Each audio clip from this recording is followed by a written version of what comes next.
Well, good morning, listeners. You're listening to Lament of Hope blog and podcast. I'm super excited because I'm speaking with Meg Ruffman. I don't know how many of you in the States are going to be super familiar with the name, but where I was introduced to her acting was actually Road to Avonlea. I watched that as a child and loved it. And her personality as the character of Olivia always stuck out to me because she had the most beautiful smile and she was just such a sweet character and so sincere, and I loved watching it in part because of her character. um but I Mag actually does a ton of things. Road to Avonlea was just a portion of her career, but she writes, she does script writing, she's working on a series of novels for young adults. She's done writing of films. She has a one woman show as well. She does just a whole bunch of stuff. She does comedy.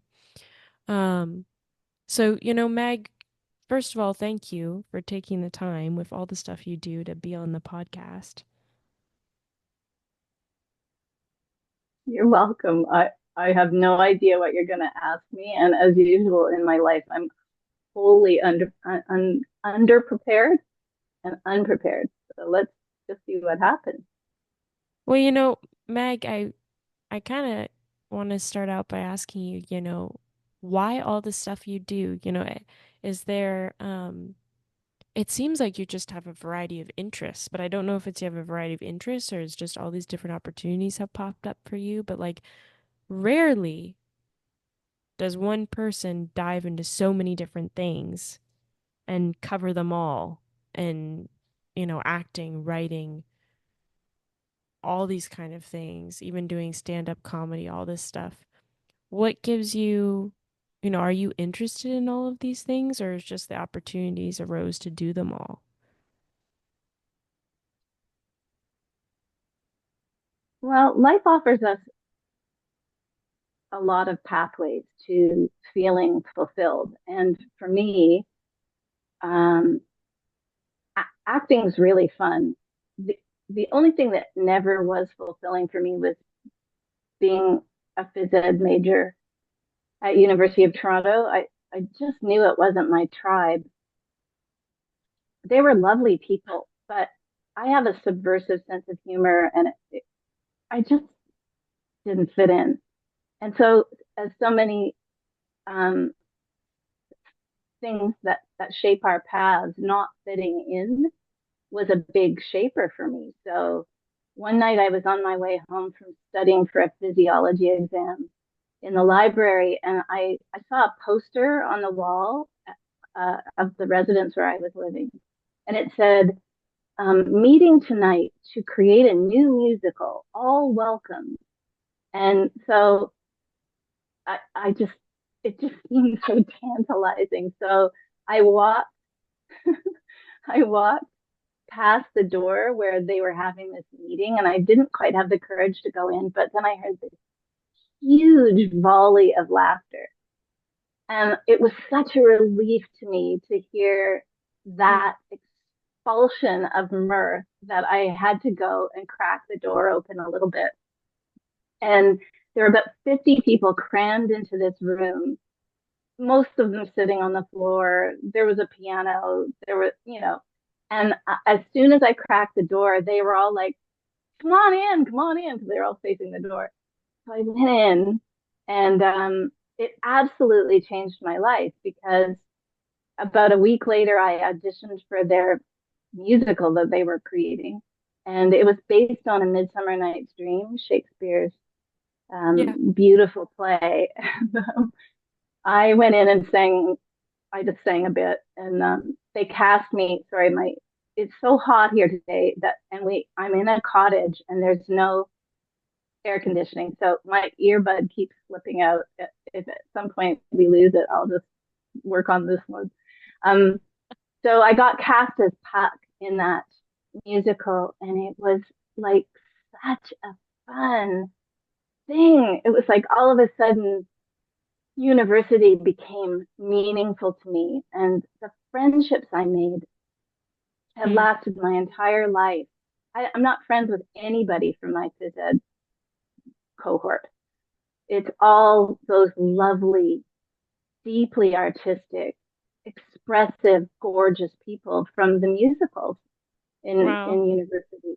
And in fact, we just had our 50th anniversary of the first one of those musicals about a month ago. And there they all were. And they're some of my dearest friends. I don't see them very often, but you know that simpatico you get from working neck and neck with people in the trenches of, Yeah. trying to create a production or really any intimate working experience. You really learn the character of the people you're with. So I adore them. But anyway, that was a life changing moment. I knew I didn't fit in phys ed, and this gave me the on ramp to a whole life of acting and performing and trying things and creating works and understanding that you're only as good as the last thing you made up. So you have to stay with it. You have to keep creating. So, and then a lot of the things that I've done in my life were because I didn't understand them and I wanted to understand them. So I wanted Mm. to demystify a subject for myself. For example, I've done two television shows about home improvement and making things and woodworking and carpentry and plumbing. And I found all those tapes recently, the old dubs from the masters. I'm putting them up on YouTube because they're hilarious. They're so funny. There was one show called A Repair to Remember, which was based on me being thrown into whatever situation in a broken down apartment building and trying to fix everything. And this was like 1997. It was before unscripted slash reality shows came along. But it was that's what we were doing. And they just wouldn't turn the camera off. So I just had to improvise my way through whatever was going wrong, which was usually a lot. Oh So no. they're really funny shows. So I'll have them all. There's a lot of those tapes, so it'll take me about a year to post them once a week. Um, so I was demystifying for myself all the things you need to know to be like in a dwelling. And at the time, I had just met, um, not just, but I had met a guy in San Francisco. I was there for a higher consciousness retreat. And I saw him across a crowded room and thought, he's lovely. And so it wasn't very long before he noticed me too, and he asked me out for breakfast. And we had a lovely time at breakfast. But then I had to go back to um, Canada to keep shooting Road to Avonlea. This was in the first year. And then um, he wrote me an email and said, it would be really nice if you would come back sometime after this breakfast date. And it was just after the San Francisco earthquake of 1989, and no one was flying into San Francisco. One of the runways was cracked. Uh, it wasn't a great time to visit San Francisco. That meant that I could literally call on the way to the airport I had this one of the earliest cell phones. It was like the size of a shoebox. But I called on the way to the airport and booked a 21-day advance purchase ticket. As soon as I got his email saying I wish you'd come back, and I literally got on the next plane to San Francisco. It was really cheap, and I got there and I booked a hotel room, and I left a message on Daniel's answering machine saying, "Well, you said you'd like me to come back, so I'm here." And I'm staying at the Sausalito Hotel, and just give me a call when you can. Well, I sat there from about 1:30 in the afternoon till 8:30 at night, and there was no call. But I have made a horrible mistake. And then at 8:30, my room phone rang, and it was him. And he said, I am so sorry, because he was working as a contractor and they had an inspection the next day on this beautiful building they were making. And so they'd all worked really late. So I forgave him. We went out for dinner and we got married 3 weeks later. So, you know, Oh my gosh, and this is the man you're still with? yeah, yeah. I'm sure he'll walk by in the background at some point. He's making some breakfast at the moment. Anyway, and of course, this is the thing you do when you don't know what you're doing. You do things and then you see what happens next. So it's, I think we've been married 35 years, 1989, 34 in November, something like that. My math is terrible. I once got 11 out of 100 on a math exam. The only reason she passed me was if I vowed I would never take math at that high school again. But anyway, he's a doll, and we have had a great time. But we basically, I shot Avonlea for 7 years, and Daniel was in San Francisco the whole time. So we did get to know each other gradually, even though we'd had this whirlwind Nevada wedding. Anyway, so I guess what I'm saying is the winds of fate will blow you where you did not expect to go if you're open to that. If you're open to the idea of the winds of fate having any impact at all on your life. So anyway, it's been really fun. And then, so that show that I was talking about was demystifying home improvement for myself because when I had time off from Road to Avonlea, I would go back to San Francisco and I'd go to work with Daniel on his contracting jobs just to be with him. And so I was free labor and they gave me stuff to do and I'd be, you know, hauling concrete or putting little electrical boxes on the wall or whatever it took.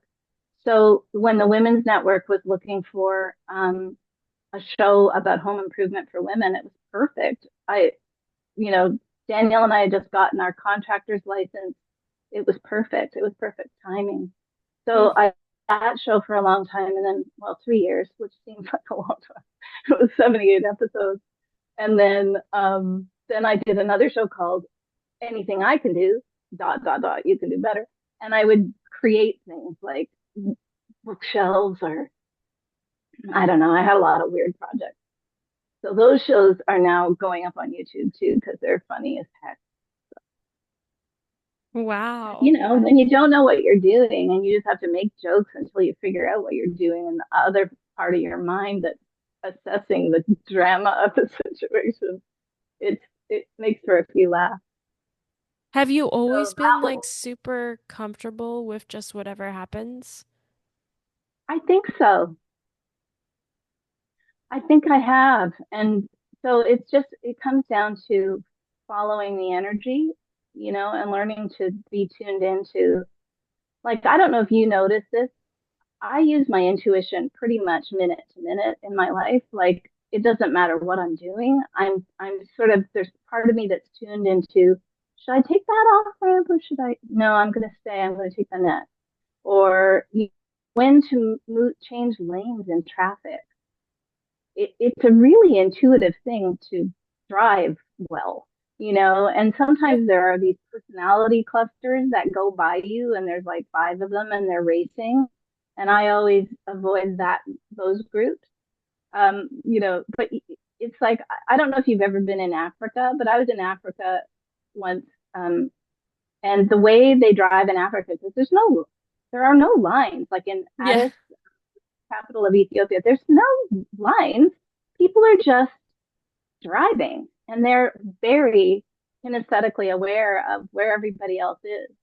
It's beautiful to drive in Africa. You have to have a certain amount of nerve,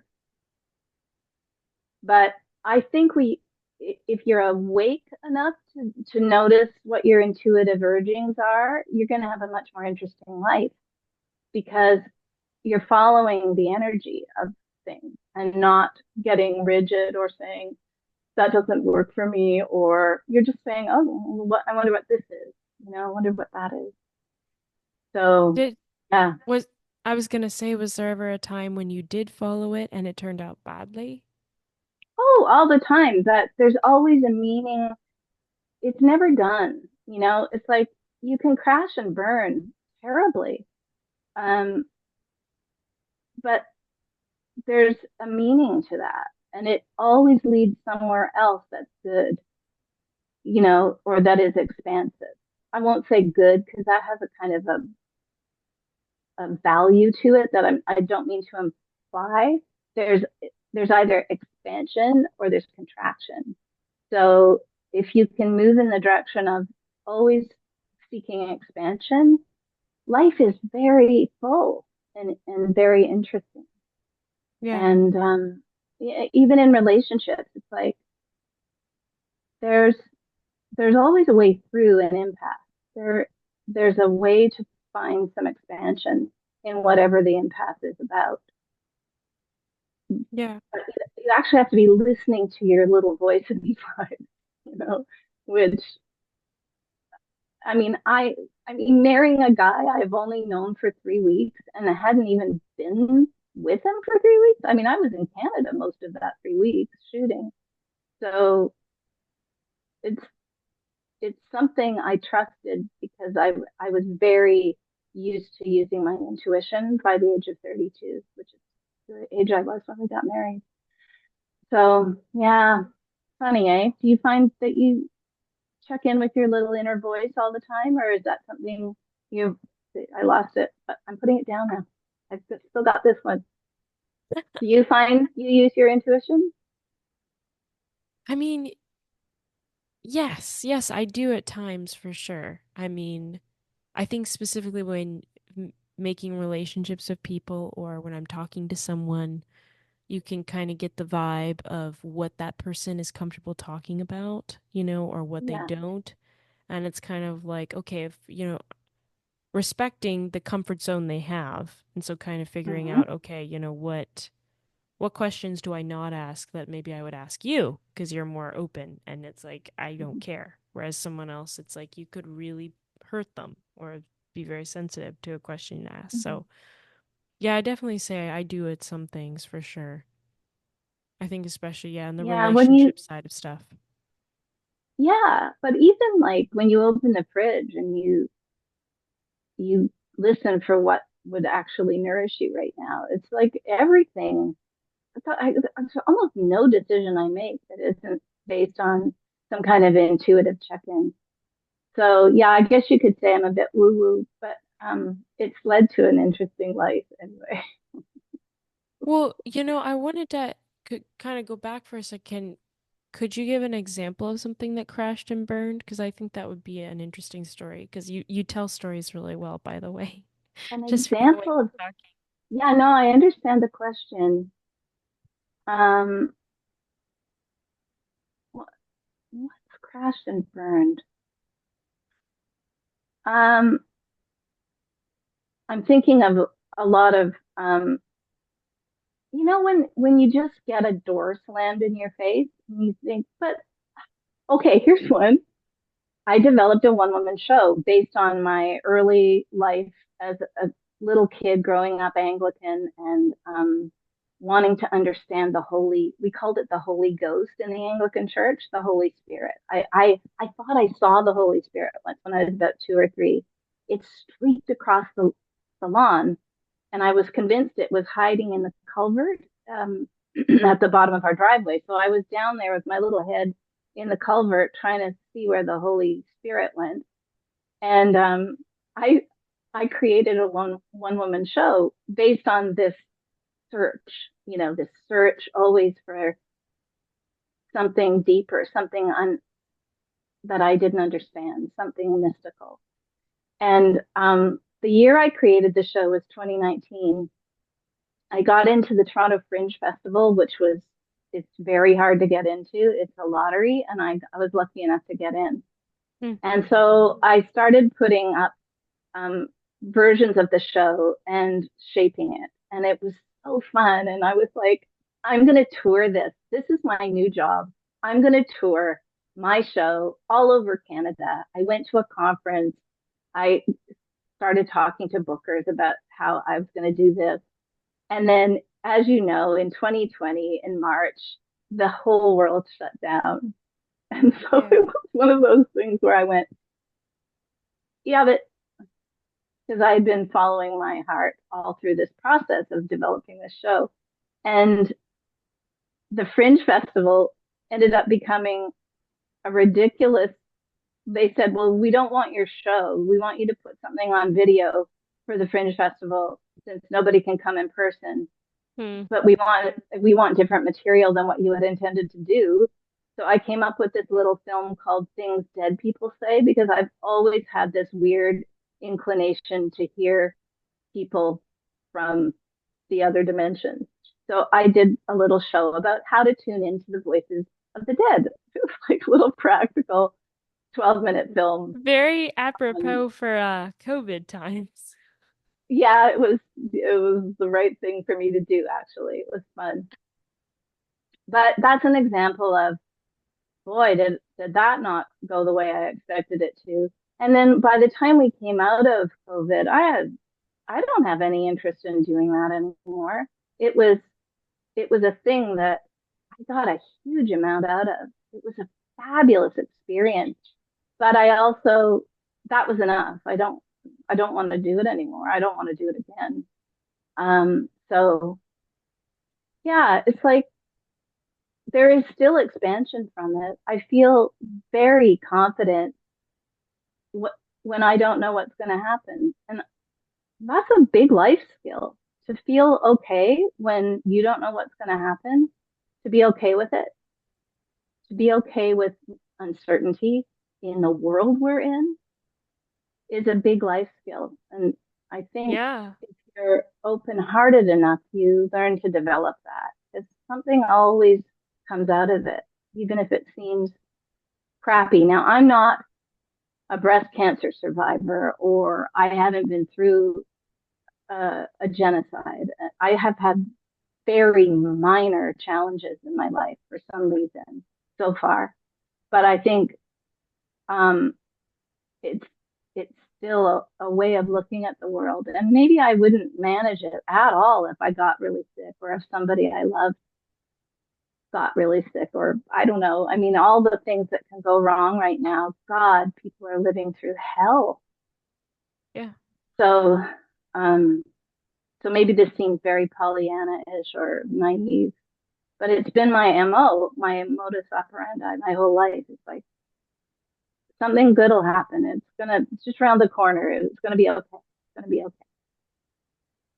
So Did you said you mentioned growing up Anglican. I would think, I don't know, but was that more of a um stricter upbringing or more no, no, not at all? it was Okay. just it was just I really wanted to be good. I wanted to be a good person, a good girl.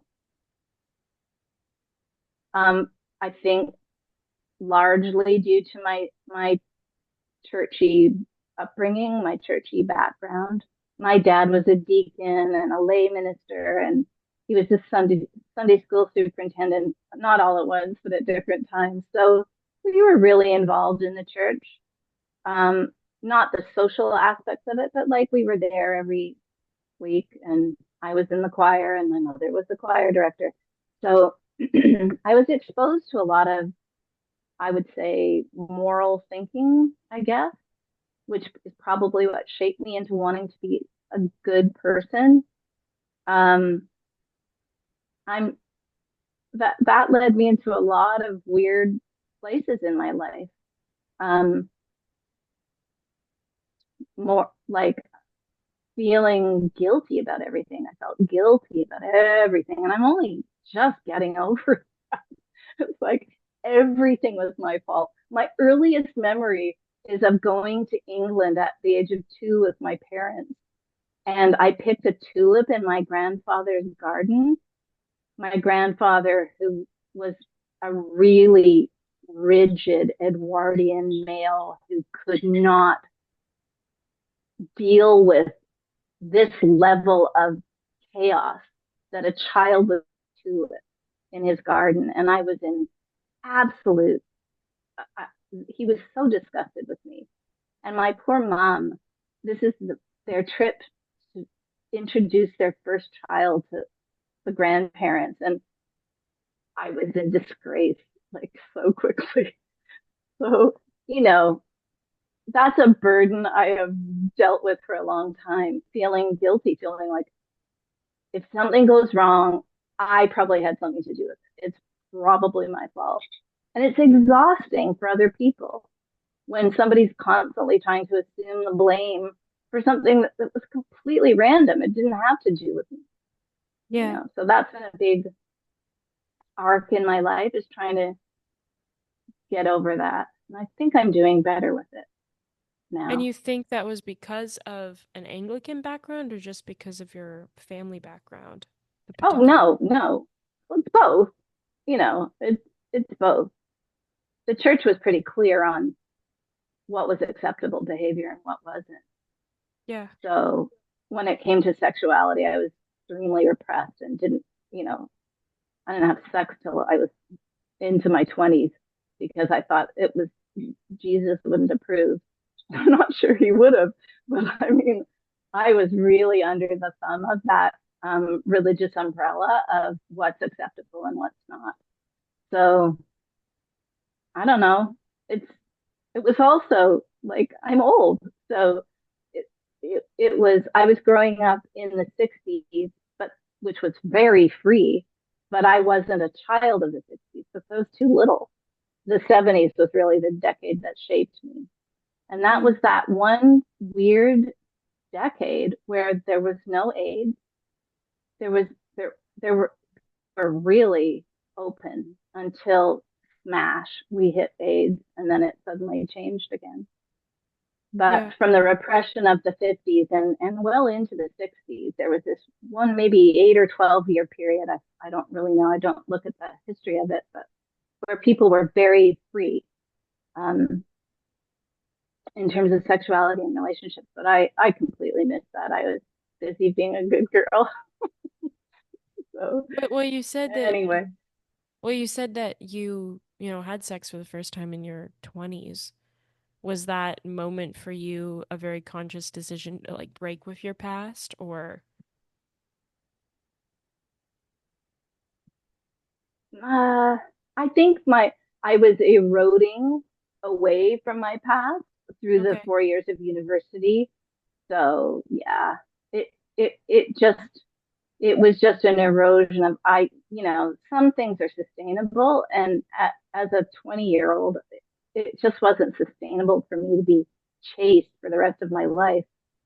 You know, there's a point at which you have to explore, you know, a little bit. So it was not a great relationship. It was it you know was I didn't know what I was doing. I mean, sexually or in terms of a relationship.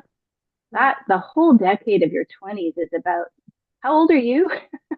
I'm Are 24. you in your 20s? Yep. You're in your 20s. Well, this is advice from an elder to somebody in their 20s. It's a crummy decade in terms of relationships. Like you practice being in relationships and you suck at it because you don't know anything about relationships. You don't know how to be in one. You don't know if you're being needy or you're not being needy. You don't know if you're being taken advantage of or not. You don't know what to do with being assailed by feelings that are so intense that you just don't know if you can survive them. You Yeah, it's a know, vulnerable time. Yeah. it's a vulnerable decade. You have zero structure, and the world expects you to know what you're doing and choose your path. You know, and it's like, but I don't have enough information. Well, get it.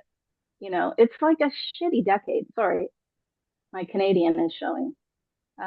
It's a really tough decade, but no one tells you this is going to be tough. You don't know anything about relationships. You don't know anything about sex. You don't know anything about finance. You don't know anything about your career. You don't know anything about yourself. Have fun. It's a great 10 years. Go knock them dead. You know, it's a pretty tough thing. So, so therefore, the 20s is full of hard things, hard lessons, pain, lamenting, grief, uh, making mistakes that you had no way of avoiding because you didn't know. Yeah. What do you So think's the hardest thing that you faced in your 20s? Was it that relationship or like what was yeah, the that relationship was really. um, elemental, I was so open hearted. Hmm. And it was just the wrong person for me. You know, it was somebody who really, I, I was one relationship he had, but he had others, you know, and I had no basis for understanding that. I just thought, well, I must be boring or I'm found wanting in some way that he's not committed to me. And Hmm. yeah, I was plus I was just getting it in acting. You know, I went straight out of university into a theater show. I got like right into the union, into the professional union right away. And I was making lots of money. I sent my parents to Bermuda for 2 weeks. I but I didn't know how to manage money at all. It's a lot to, you're so young. And I mean, maybe you have, maybe your parents said, okay, this is how you deal with relationships. This is how you deal with money. And this is how you deal with where you live. And this is how you deal with your dental hygiene. It's like none of that. I had not, I Hmm. really didn't. So anyway, yeah, it's a hard decade. Did you were talking about kind of exploring spirituality as a kid when you were two, and then I heard you mention earlier in the beginning of the interview something about going to like a higher consciousness conference. Um, Yeah. where do you kind of stand now spiritually now that you obviously were in Anglicanism for quite some time, and then you went for a journey Oh, of yeah. And in exploration. high school, I was very devout um, Yeah. in terms of uh, the kind of, there were like Christian clubs, and I was very into reading the J.B. Phillips version of the New Testament. I went through it a million times. Hmm. I thought Christ was fascinating. Um, but at some point, I just wanted something that didn't feel so connected to the Anglican Church and the churchiness of things, Yeah. the the structure of the church. So I started looking at all the new age material, which was flooding into the 80s. Like it was just everywhere. Um, Creative visualization, how to manifest, using energy, talking to the universe, it was now called, not God. It was the universe. You asked the universe for things. But it was all still in that theme of energy. Like how do we what is energy? Like what is God? What is Where is it all coming from? Hmm. How do I fit in? What's what's my path through this? So I went from reading all the new age books, I mean every single one of them. I chewed through them like a little beaver with a tree. And I got more and more grounded into that approach to looking at spirituality, more of an open hearted, um, all encompassing, not so much Christianity, but just, oh, it's a big world. It's a big world. There's Eastern Yeah. thought. So much, there are so many approaches. And then, um, and then I found this higher consciousness group in California. And so I would travel there and sit in on those. They met twice a week. And it was mixed up with a lot of couples therapy. So I got a lot of structure in relationships. So when it Hmm. came time, when Daniel finally moved to Canada in 1998, and we started doing a show called Men on Women, which was three guys on a couch, and it was a talk show, and I was the host, and I would ask them questions about relationships and what a Hmm. man's point of view is about a relationship, because so often, like I would go out for these intense lunches with my friend Cynthia, and we would talk about our relationships, and we give each other advice, and then we go out and other's advice. And then we were right back in the same restaurant a week later because it hadn't worked. And it's because we're like, you need to ask the men. You don't need to ask a girlfriend. So that show became wildly popular because so many people, even couples sitting at home, like I got so many, I have two binders full of letters from people because that was the day where we would get emails as feedback for the show. And they would say, like, a man would write, or a woman, a wife or a partner would write, I can't believe this. You ask a question and my husband knows the answers. Like, yeah, yeah, he does. You should try Wow. asking him, you know. So that show was wildly fun, but it was stressful too because I was walking such a tightrope because you can't ask a man a question. The network kept putting pressure on me to dig, like go after these guys, like kind of like Eve, kind of mean, you know.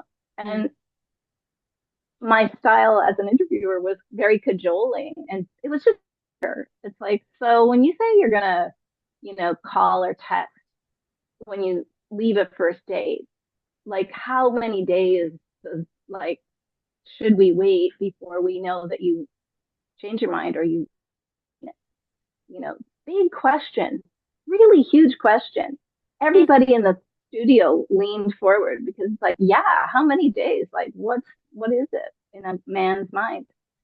Universally, 3 days. Wow. If they Huh. haven't called you in 3 days or texted you in 3 days, they've either changed their mind or they never meant it in the first place. They were just trying to make an exit. So stuff like that. So it was a really interesting show. And I told the women who were pushing me to dig, I said, what am I going to do for the next 22 minutes after I dig? Because they're going to clam up. They don't want to talk to me if I'm digging. I can get the information that I want by just playing, just Mm. bantering with them. And I learned that, interestingly enough, on the construction site that I worked on with my husband, because we'd sit around at lunch and just banter. It's a really interesting conversational style to learn as a woman because it's not threatening to men. It's fun. So Bantering isn't just bringing up random topics, or no, bantering is it's part teasing and part goofing around, but you still ask a question, you know, I see. like you still say, how do you know you're attracted to a woman? Is it like a hair thing or a bum thing? Like I would just ask these goofy questions and they would think about it and then they would answer that really sincerely. Like it was very, very fun for the 44 episodes that we did. And how did this connect to the higher consciousness meeting? Well, because I learned about relationships in the higher consciousness meeting. I learned Okay. about and interestingly, the construction crews I worked on were mostly guys from that higher consciousness group. They have like a higher Wow. consciousness construction crew. I know it was just lucky, but I mean, with couples, there were a lot of couples in this group, and they would process their issues in front of the group. So they would stand up, and Wow. Okay. the person who was leading, they would stand up, you know, at the front of the room, facing each other, and say, "I have an issue with you. You always leave a big mess everywhere, you know." And then the other person would have to respond from a place of Hmm. not attacking or defending, but so it would be something like, "Oh, yeah, I have been bad lately. I'm sorry. I'm sorry you feel that way." And then the other person would say, "Well, like, what are we going to do about this? Because I can't live this way," or something like Hmm. that. And then, but sometimes it was really nasty. Like they would get into a horrible impasse. And at that point, the leader, the person who was, she is a family therapist, so she Okay. could get out of anything with anybody. She knew how to. She had the structure to do that. So I just learned a lot. It's fascinating. That group So is the still going. So for you, the spirituality aspect is more of the practical in your everyday relationships with people. You kind of, that in a Mm, sense is I downplayed the part that was the spiritual part of it, okay. which was very out there, about the transformation of the human form into um, more of the kind of light being sort of thing. I don't even know. I can't even describe what that part of it was. It was always a bit of a mystery to me. But the Mm. part that I found very useful was the way people dealt with each other in the Yeah. room. Yeah. So is spirituality still kind of a mystery for you, something you're still exploring? Oh, yeah. It's a lifelong quest. I'm fascinated by energy. I'm fascinated by the mystical. I'm fascinated that when I have a dream about somebody, I always check in with them and there's always something going on that Hmm. was reflected in the dream. I'm fascinated by the idea of, oh, I've read a ton of physics lately, trying to understand the quantum field and how, um, I don't know if you've read much physics, but just put it in like just really incredibly basic terms. They've found that they can separate um, two particles by a million miles, and those particles are still in touch with each other. So if Wow. one has an experience, the other one knows about it. And it's that's very oversimplified, but to me, it makes total sense because I've always been so tuned into my friends and family, and I'll know if something's going on. Like I know immediately, I can sense their Hmm. state. So to me, that's worth that's interesting. That's worth exploring. Yeah. So I'm still involved in trying to understand where we fit in this amazing pattern of life Hmm. and how quantum the quantum realm is available, is it, or only sometimes, or is it available all the time, and how can we work with it? That's very interesting to me, but it is still so unexplored and so unknown that Yeah. it is mystical. It's a source of mystery for all of us. So Hmm. does that answer your question? No, no, yes, it does. Yes.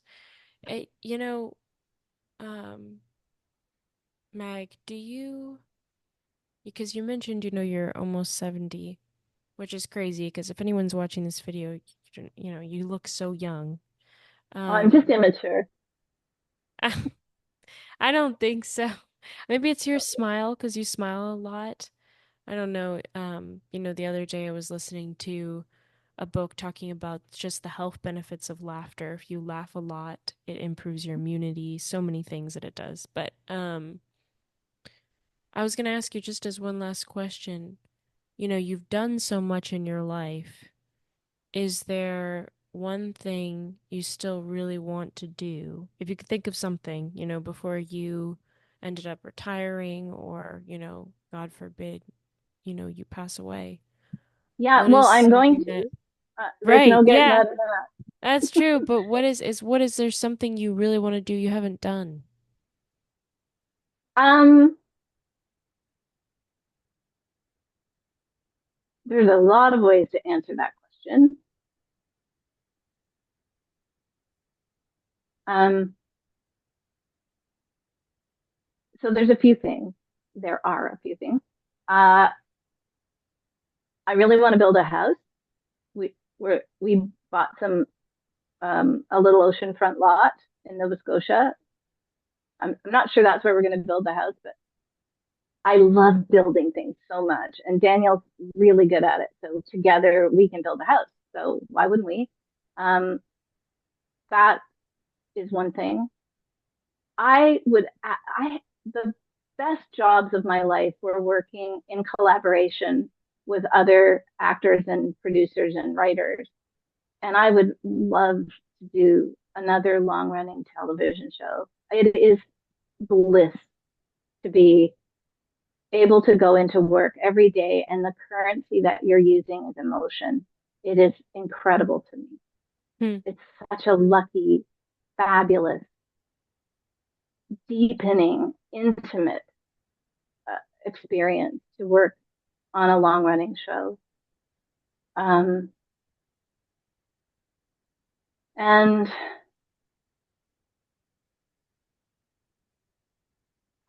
I would I would really like to feel that I'm fulfilled. That is another lifelong quest. Always feeling like something's missing or don't quite have all the pieces yet. It would be really fun before I die to just say, this was fun. I nailed it. This was a lot of fun. You know, to be able to turn misadventure and misfortune into something that you're okay with is is a fun thing. And fun seems like a kind of low level goal, but it's really not when you're facing challenges and you can somehow Yeah. transmute them into something that feels okay, that feels So you even a little just, fun. so you don't really feel fulfilled yet. You're kind of waiting for that moment. No, and I don't think one ever does. You Yeah. know, I mean, you get to the threshold of death, and that's when you say, well, I guess it's time to add things up. Did I fulfill my purpose? Was I of value?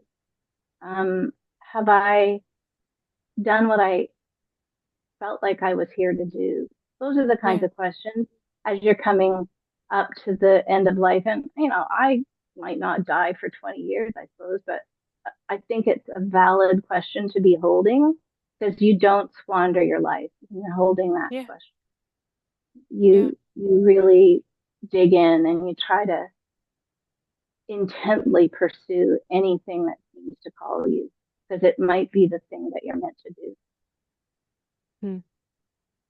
Well, Meg, I want to thank you so much for your time and sharing stories, and you're very vulnerable and open, which is awesome. I mean, that's the point of the podcast, getting to tell those stories. Um, and I didn't know that about you and your husband too. I feel like you could make it just an audio drama on that 3 week period with your Uh, voice and getting to tell that whole story. Um, yeah, it that was would be, pretty fun. yeah, it's crazy. I mean, you probably saw my mouth drop at first when you said that, you're waiting for 7 hours and he's not showing up. And I'm thinking, oh no, she's like got there and now he's not coming. And then you're like, oh, and 3 weeks Yeah, later we were married. yeah, I know. Well, it's been really fun to share these stories with you. I appreciate that you're out in the world trying to generate something that helps people. Really lovely. Well, thank you, Meg. And I hope I get to see that house. You're gonna have to post pictures if you ever end up building that Oh house. no, it'll become an entire YouTube series because Oh, there's good. no end. There's no end of mistakes and rethinking and going, oh crap, uh, this isn't going well. So yeah, it'll be great once we get that going. I'll Okay, well, send I'm you a gonna little stay note tuned. when we get that going. Yeah. Yes, please do. All right, Okay. bye, Meg. Thank It's a you. deal. Thank you so much. Bye, You're Danielle. welcome. Bye.